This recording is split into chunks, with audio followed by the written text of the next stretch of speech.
Show. I've travelled to a place called Albion Park, which is just south of Wollongong in New South Wales, Australia, for the annual Albion Park Ute Show. Utes in Australia are legendary motoring symbols. The name ute is short for utility. They can be an extension of your lifestyle. They can be for pleasure or for just bloody hard work. In the United States of America, they are called or are often referred to as pickups. Some of our friends around the UK call them lorries or even just a truck. But here down under, they're a ute. Always have been, always will be.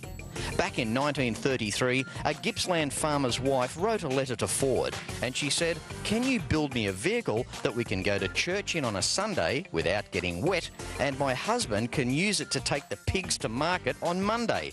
So the idea of combining a car and a truck together was put onto the drawing board in Geelong, Victoria.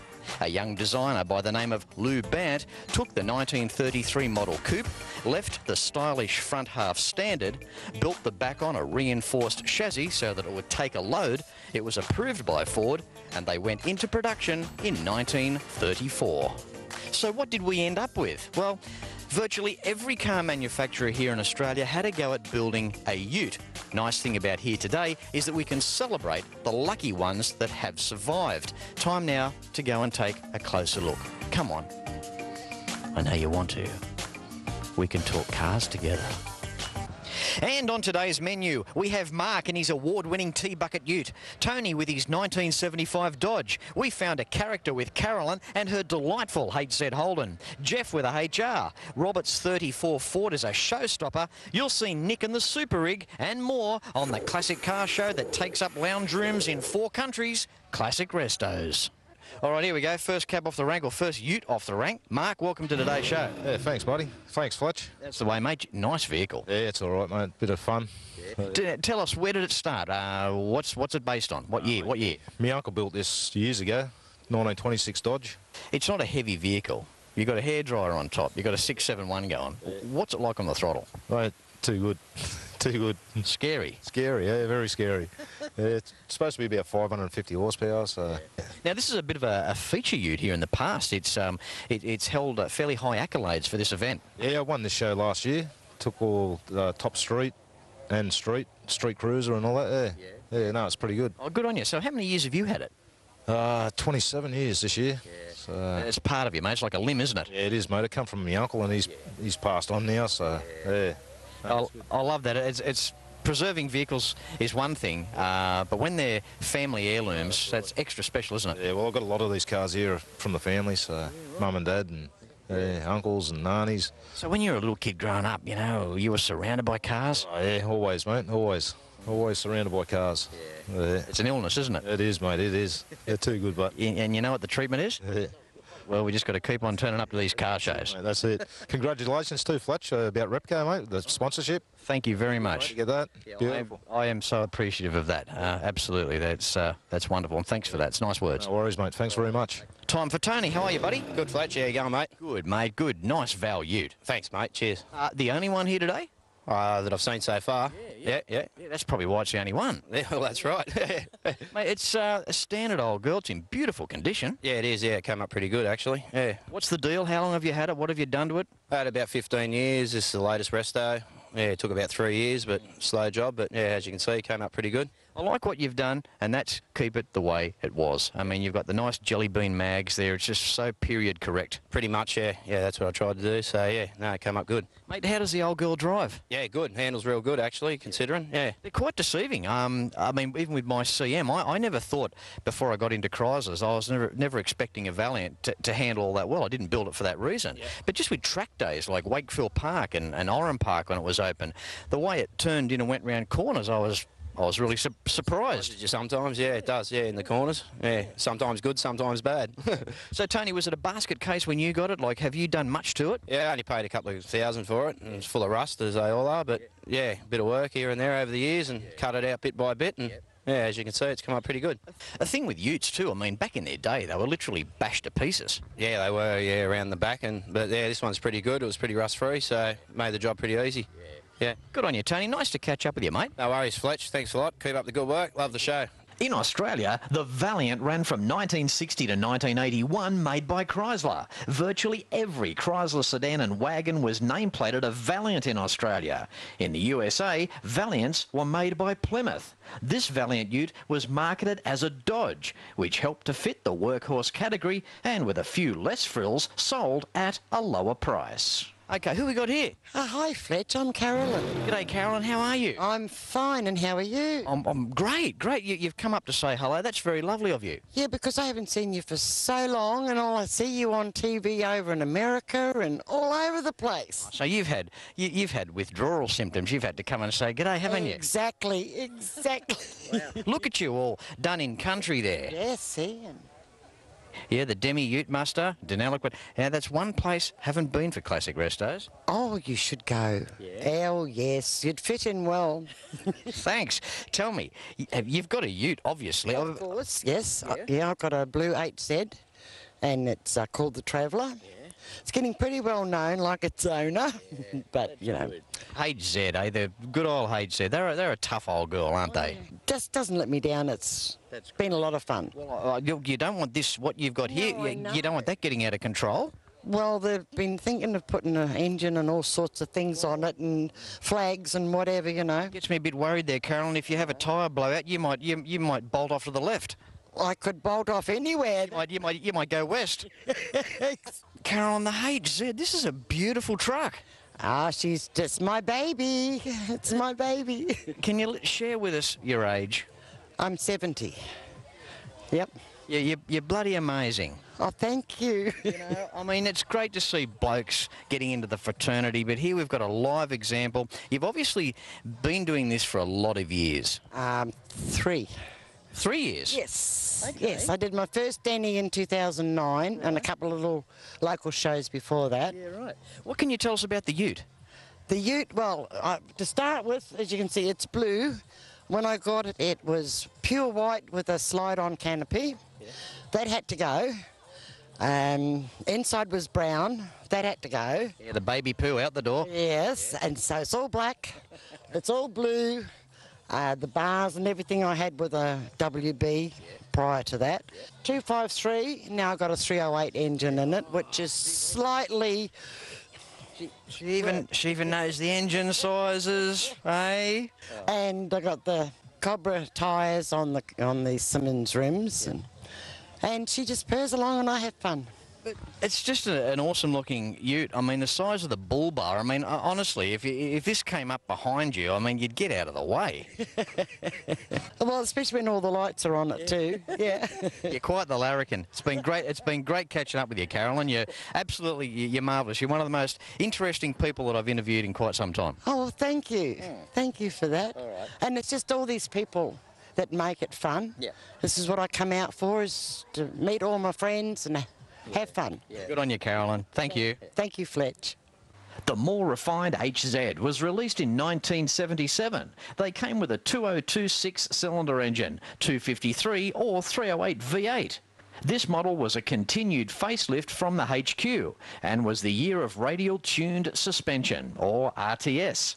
Some say that the HZ and WB models were the nicest driving Holdens ever made. For the best in classic vehicle and home insurance, oil analysis and lubricants, and of course the biggest parts stockist in Australia and New Zealand, go to classicrestos.com.au to find out more information. Don't go anywhere. More Butte Utes right after this.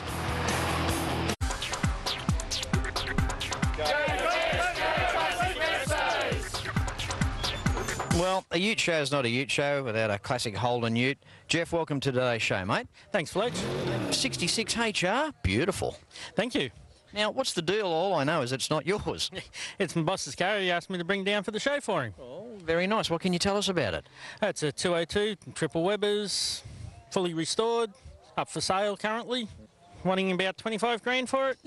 Bit of a plug there on Classic Restos. You know, the amazing thing, isn't it, about a HR ute years ago? You'd look at a HR ute, you'd look the other way. But you see one in the paddock today, and they're just so nice. Yeah, you can't find many of them around. Not that they've got flaws in them anyhow. Yeah, well, that's right, because a lot of the floors would have fallen out. Yeah, this has got no rust in it. Yeah. Very good. Well, moving right along, we look at the attention to detail too around the engine bay. Everything's nice. I mean, it's just so well presented. Stainless steel bolts in the tops of the guards. The triple Webers too. It's certainly got a bit of character, this particular car. Yeah, it sure does. Nice to drive, bit of a challenge.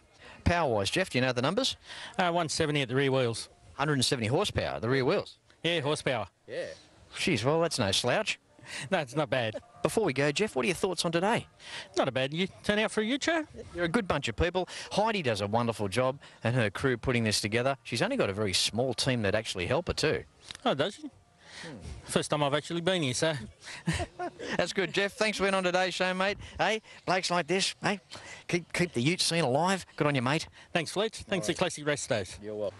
The Holden HR Ute was released in 1966. There were two engine sizes available, a 161 and the mighty 186. The 186 offered a limited slip diff, power steering and a 4-speed manual transmission as options for the very first time. HR was also the first Holden to have front seat belts as standard equipment. Moving through, we've got Robert now. Have a go at this. Welcome to the show, Robert. Thank you, Fletch. Mate, there's something about red and chrome. What is that? They just complement one another. It's a charisma all of its own. It is indeed. And now- Especially if it's a metallic with red pearl. Absolutely. Well, now you're talking. Hey, it's the words, isn't it? Exactly. Fits the moment, doesn't it? Yeah, mate, it does. Now tell me about it, because obviously it's a very unique vehicle to you. One of 345 built, made by Ford Geelong, and to the best of my knowledge, there's around 8 or 9 left. They went into production in 1934. 1933 to be precise. Oh. Yes. You know, Fletchy's always a little bit close, isn't he? And they classed them as 34 models, but I have seen a 33 model, so... I think it's extraordinary with the designer by the name of Lou Bant back in those times to design a truck where he kept the front half the same as the car, made a reinforced rear to carry a load, the first official ute. It's iconic. Yes, exactly right, Fletch. The letter came from a farmer's wife. They were getting wet with the coupe, the little roadster ute. They asked for something they could go to church on Sundays and then put the pig in the back on the Monday. That's right. Earlier in today's show, that's exactly what I said. It's wonderful history, that, and Classic Resto is airing in around the globe in New Zealand and parts of the United Kingdom and the United States. You might find that quite interesting because it's trivia, but it's our motoring heritage here, isn't it? Exactly, Fletch. Australians are very ute orientated, and the 34 coupe ute was the first one. Absolutely. Now, what was it like when you got it? It was just an original motor vehicle to start with. Yes, came from Emu Plains in New South Wales, and it's been a 4-year build and lots of dollars put into it. Engineering certificate, which states that it's a modified production vehicle. Well, it's just awesome. I mean, a 1934 style. Have a go at the interior. We've got the leather going on there, the nice tan, the running boards up the side. I mean, it is sleek. This is just a beautiful thing, mate. Thanks for being on today's show. Thank you. All the best, Fletch. Got one of the happiest blokes on the planet. We've got Nick. Now, Nick drives the Shannon Super Rig. How are you, Nick? I'm well. Mate, tell us about the Super Rig. Tell us what it stands for and what it's like to drive around. Super Rig is an amazing thing. Super Rig is bringing Shannons out to regional Australia. Over the past few years, we've probably done 200 to 300 shows right across Australia, including Alice, Perth, Darwin, and it's just a giant mecca for people. Yeah. People just loves it. It's an entertainment centre. Absolutely, absolutely. Everything in it's free. It's got interactive tallies. It's got Sony PlayStations. I have the Go-Go with me, which is just a hoot in itself. And it's just a giant crowd drawer. Nick, what's it like for you to get the opportunity just to, what seems as though you're just on one big constant holiday? I am. The Super Rig for me represents, I am living the dream. I was a 16-year-old kid in the western suburbs of Melbourne. Got kicked out of school, wanted to travel around Australia in a truck. I'm now doing it. I'm loving it. I'm driving the truck. I travel Australia. I meet wonderful people. I've learned that good people attract good people, and I hate being away from it. Yeah. You won't find me away from the truck at all. If it has to be parked somewhere, if it has to be repaired, I'll be close by. So you live in it, you sleep in it. I'm in the truck 51 weeks of the year. The front part of the truck is my apartment, and everything I need is on board. That's great. I mean, you know, you and I, we go back quite a few years now, and it's just really good to catch up with the guy and just find out what it's like behind the scenes. What's the worst part of the job? If you've got any stress in the job, Nick, what would it be? No, I really don't. I don't. What do you say about that? Nothing. Nothing stressful about the job at all. Maybe a few drivers on the road that don't consider trucks, possibly? Well, that doesn't even worry me because I'm never on a schedule. I'm never in a hurry to go anywhere, so I just sit back and do what I do and take my time, and when I get there, I'll get there. You're a good guy, mate. You're fantastic with your PR, the way you look after people. Every time I see this guy, it's come in, Fletch, give you a cup of coffee. You know, he's got a heart of gold. You're a good bloke. Thank you very much. For DVD boxed sets of Classic Restos T-shirts, and finding out information on travelling the sensational Mother Road of Route 66, go to classicrestos.com.au. I'll be back with more after this.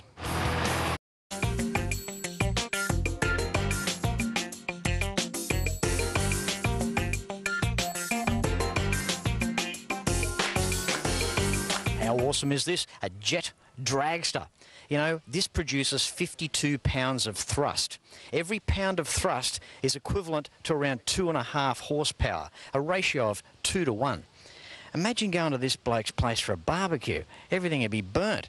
You'd order one of those sausages on a stick and just the sausage would turn up. All right, with me now we have Heidi. Today, we blame you, the head organiser for such an event. How are you, Heidi? I'm fine, thank you, Fletch. You've done a great job. Thank you. Your biggest year? Biggest year so far, 140 utes on ground this year, so beat our record by 6 utes this year. That's amazing. You know, first time here for Classic Restos as well. I've wanted to do a ute show for so long, and it's been timing. There's been ute shows on, haven't been able to attend them. Yep. So glad to have had the time to do so. Fantastic to have you here. It's great to have someone who wants to show a bit of interest in our ute show and get a bit more publicity out there to show people what we're about and say we're not just this hick show that has like country utes. We get some of the top classic and street utes in Australia coming to it. Yep. Classic Restos depicting exactly that. We've had some beautiful, seen some beautiful classic vehicles here today. And there's such a wide genre of vehicles as well. If you want your late model stuff, you've got that. Exactly. Yeah, no, we sort of, that's probably one of the things we pride ourselves in. We've just got such a great variety of utes coming down here. And we've actually this year had so many utes come that have never been here before. And we're just, a lot of the judges have been blown away by the calibre this year. Before you go, you must have a website. Yes, we do. It's at albionparkuteshow.webs.com. Okay, now 2014 dates? It's the second weekend in January, always on the Sunday. It's usually around about between the 13th and 16th of January, but always the second weekend in January. Okay, put it in your diaries. Thanks, Heidi. Thank you. Now, from the All Holden Day at Clarendon, here's a little bit of Feral Kev's ute and Lloyd Williams, and a little bit of Ben's ute from Summonats 2012. Moving through, check this out. Got nothing to do with the resto, because it's probably beyond. You couldn't restore it. How about this? HJH bloody ever X or Z or whatever it is, WB Bitzer. And the bloke that drives it, he's a clean bloke, he's a tidy bloke. Have a go at the interior shot. And I think it's a bargain. It's for sale. He only wants $6,000 for it. It's got $9,000 worth of lights on it.